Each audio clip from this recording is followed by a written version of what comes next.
اور دنیا سے اس کو کاٹ کر کے رکھا جا رہا ہے، علامہ اقبال اس کی بھی مخالفت کرتے ہیں۔ علامہ اقبال فرماتے ہیں کہ اگر تمہارے جوہر میں لا الہ کی کیفیت موجود ہے،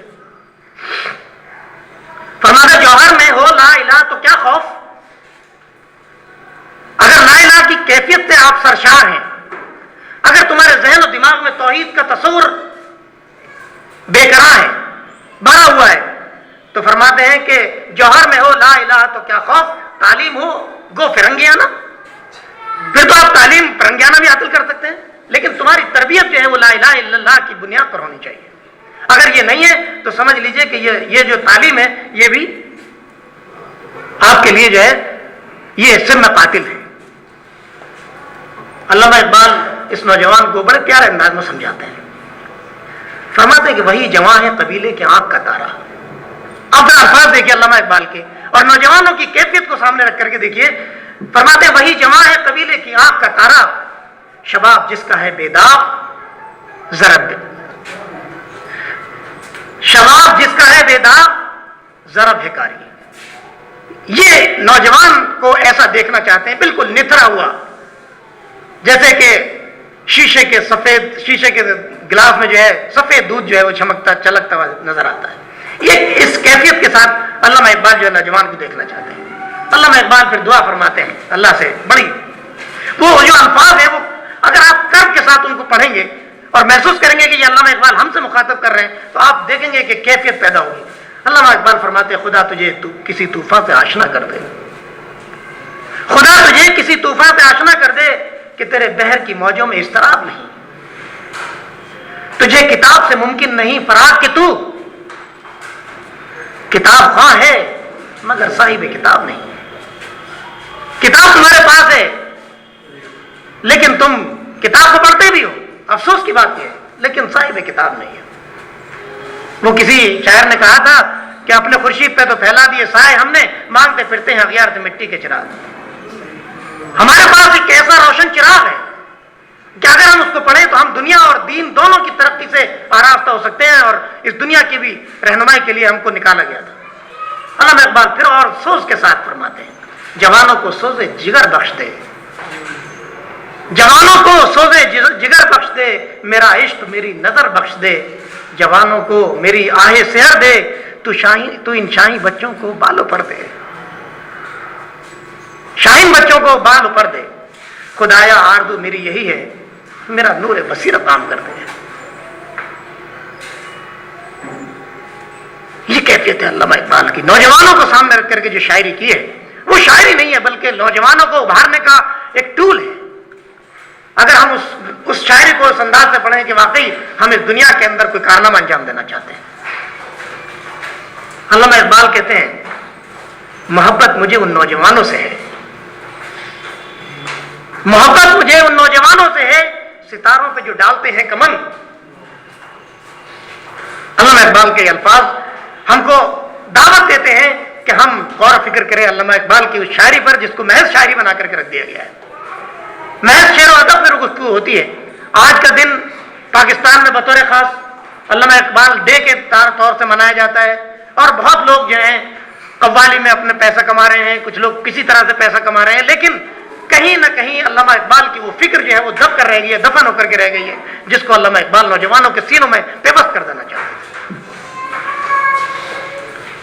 علامہ اقبال نے نوجوانوں کو مخاطب کرنے کے لیے ایک شاہین کی تشبیہ اختیار کی، لوگوں نے اس پر بھی بڑا کلام کیا ہے، لیکن علامہ اقبال نے شاہین کی تشبیہ کیوں دی ہے یہ خود اپنے الفاظ میں انہوں نے فرمایا، خود انہوں نے تشریح کی ہے۔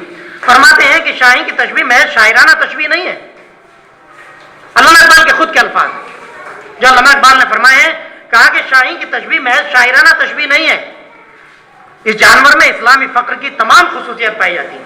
وہ کیا خصوصیات ہیں جو پائی جاتی ہیں؟ علامہ اقبال فرماتے ہیں کہ سب سے پہلی جو خوبی ہے اس جانور کے اندر، اس پرندے کے اندر، خوددار ہوتا ہے اور غیرت مند ہوتا ہے، اوروں کے ہاتھ کا مارا ہوا شکار نہیں کرتا۔